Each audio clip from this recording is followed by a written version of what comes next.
So, hello everyone. So, I am Guillaume, and I am a PhD student here at Central Supélec. And in this presentation, I want to present you the virtual triggering. That is a tool that we develop for the side channel attacks. And for you to understand the purpose of the virtual triggering, I will first show you a typical example of a side channel attack. And then I will show you a more specific case that we call the screaming channel. And we will see what the screaming channel will bring as difficulty for the trace segmentation and how the virtual trigger will help us to handle this difficulty. So we will begin with this example of a side channel attack. And in this example, we've got the victims that will compute cryptographic process using a secret key. And the attacker will want to recover the value of the secret key. When the victim realize the encryption, it encrypts the plain text using the secret key and return a ciphertext. And we assume that the ciphertext, anyone can read it because, for example, it can be sent on the network. So anyone, including the attacker, can find the ciphertext. But while the victim executes the cryptographic process, the internal activity of the digital part, like for example, the switching of the transistor, will create some noise. We call this the leakage. And we also call it the side channel, as this noise will carry information on some internal data computed by the cryptographic process. And in a side channel attack, we assume that the attacker can collect this side channel. And what we get is a trace, and a trace corresponds to the measurement of the leakage produced by the device during one encryption. Then during the attack, we've got our victims that run multiple encryption. Each time the attacker collects one trace, and at the end, the attacker will use an analysis attack, like for example, a differential or a correlation attack, that will use the trace and the ciphertext to recover the value of the secret key. But one important requirement for the side channel attacks to work is to collect synchronized traces. Why? Because in the trace, we've got point that we call the point of interest, because it is at this point that the amplitude of the leakage has a relation with one internal data computed by the cryptographic process. And we will use this point during the analysis attack to recover the value of the key. If we can't collect our traces synchronously, then the point of interest won't be aligned from one segment to another, and the analysis attack will be more difficult or even impossible to perform. The method that we use the most often to get synchronized traces is to have a trigger signal from the victim device that will indicate the point of time where the encryption begins. So this is an example of a typical side channel attack. And now we're going to see a specific kind of side channel attack that is called the screaming channel. And what is the specificity of this attack? This attack happens when the victim device is a mixed signal device. This means that the digital part is on the same die than a radio frequency module that transmits a radio frequency signal. And then the digital part, when it will run some process, like our cryptographic process, will still create some noise, the leakage, the same that we saw on the previous example. But in this scenario, the leakage is going to disturb the radio frequency module and will be transmitted around the frequency of the RF signal. Then, in this case, the attacker can collect the trace while being at some distance. In more conventional side channel attack, we need to be very close to the device to collect the leakage. Here, we can perform the attack at some meters.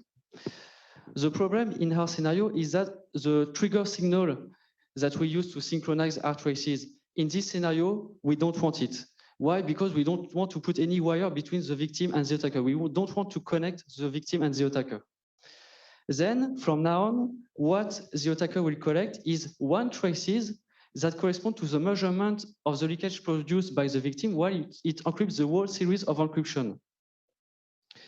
And we will still need to segment these traces to see which segment to separate the different segments that correspond to the leakage of the different encryption to get the same result as we had with the trigger signal.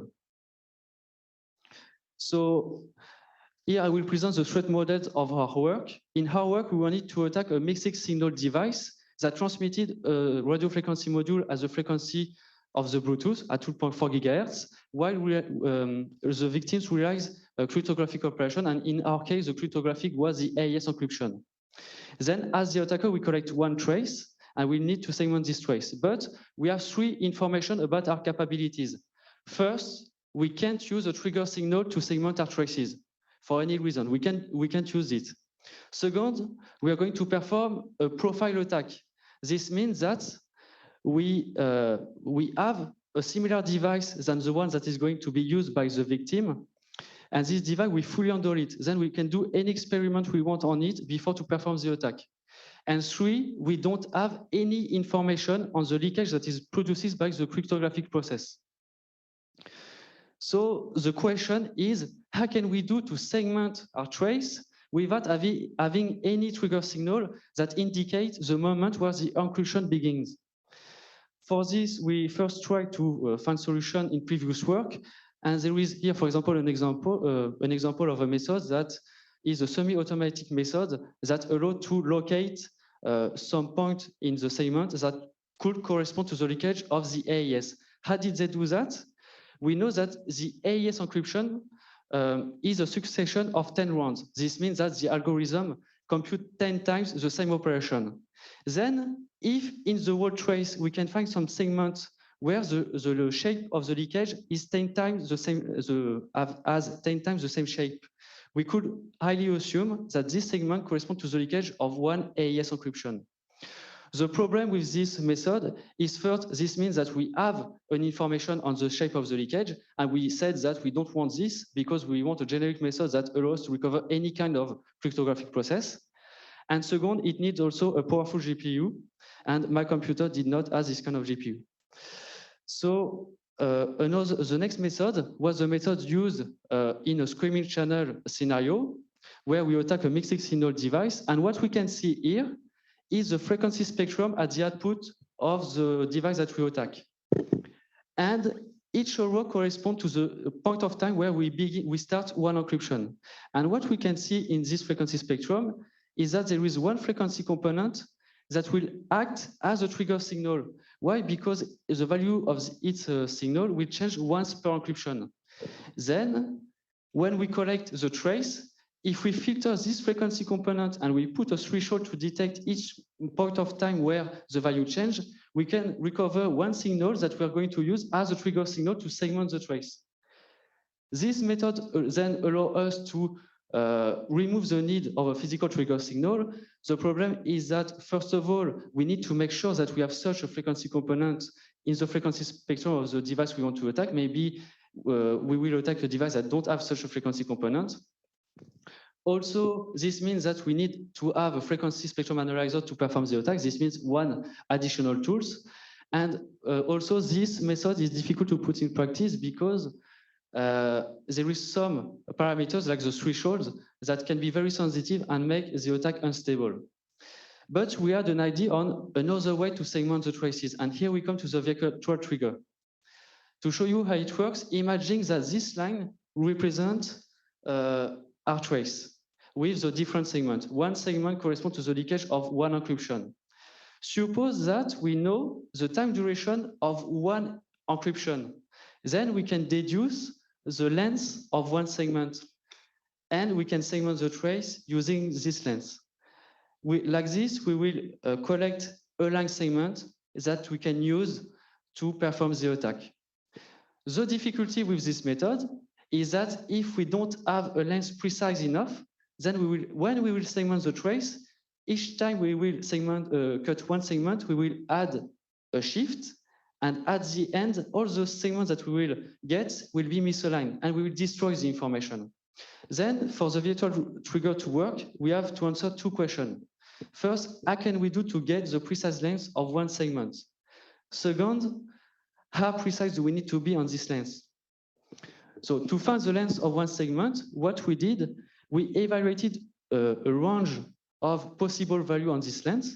And to evaluate one length, what we did was to segment the initial trace. Then we get some segment. We take half of this segment, we average them, we do the same with the other half, and we compute the difference between the two average segments.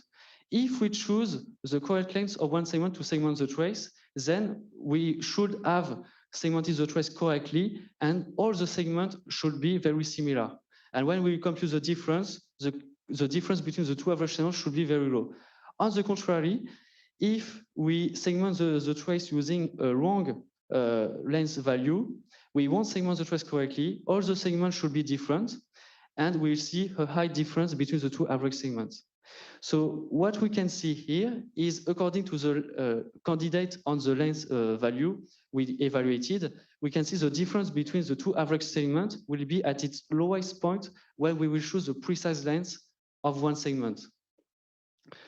An additional step that we can do to find the length of this segment is to reduce the range of the possible length candidate. And for this, what we did was to find the approximate length of one segment. For this, we just auto-correlated the initial trace. And each time the segment will be aligned to each other, we'll have a peak of correlation. And by measuring the distance between the two peaks, we can approximate the length of one segment. Then we can use the initial method just to find the precise length. So we evaluated the virtual triggering by, we compare the efficiency of the attack when we use virtual triggering with the previous method using the frequency component. And what we can see here is the PGE, the partial guessing entropy of each byte of the key, of each of the 16 bytes, according to the number of segments used for the attack. In a channel attack, the less segment we use, the better is the attack. And the PGE, what is it? It is the rank of the correct bad values that we want to recover among the 256 possibilities. And if it is equal to 0, this means that the correct bad value we had to recover has been found by the analysis attack as the most probable. So this is what we want. But if all the byte value of the key are lower than the PGE of the byte of the key is lower than 4, then the attack is possible by brute force. And what we can see here is the number of segments, the minimum number of segments needed to perform the attack with the both method. And what we can see is the virtual triggering, even if it is a less sophisticated method to segment the trace, it does not decrease the efficiency of the attack. We also try to answer the question which precision we needed to segment on the length of one segment to segment the trace. And for this, we segmented the trace using different lengths, one very precise, and we can see the result at the top left. And after, we added a non-precision, and we did this multiple times to see with which imprecision we begin to decrease the efficiency of the attack. And in our case, adding a non-precision of 1 microsecond decreased significantly the efficiency of the attack. Then with the virtual trigger, we managed to segment our traces without increasing the complexity of the attack.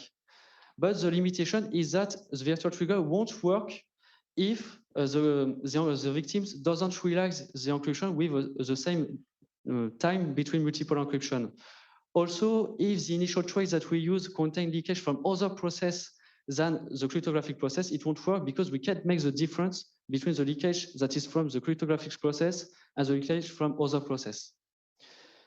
To answer this limitation, what we did was to use the virtual trigger to extract a segment that we are going to use as a pattern.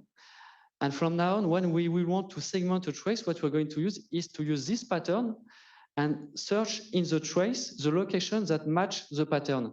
And this is like that we are going to detect the location of the segment. Then we perform the attack using the pattern recognition. So we can see at the top, this is the attack using the previous method, using the frequency component. And in the bottom, the result of the attack using the pattern recognition. So first, look at the two first graphs on the left. And what we can see here is that the attack using the pattern recognition is much better because the trace is best segmented. But what is more interesting is that on the right, we added on purpose a variation time between multiple encryption, and what we see is that the previous work is decreased significantly, where a pattern recognition is not, the efficiency of the attack is not decreased. So to conclude, we managed to remove the need of a trigger signal using the virtual trigger, even if we have some limitation, but we managed to handle the limitation using VT to extract a pattern and do pattern recognition. And the future work that we could do on VT is propose new solution for the remaining limitation. Also, we could automate the task of finding the correct length for one segment. And also, we use VT on a screaming channel attacks, but we are highly confident that we could use VT on a more conventional side channel attacks, but this is something that we could try. So thank you for your attention. Right.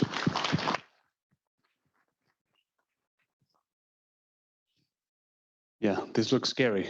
Do we have questions from the audience? Yeah.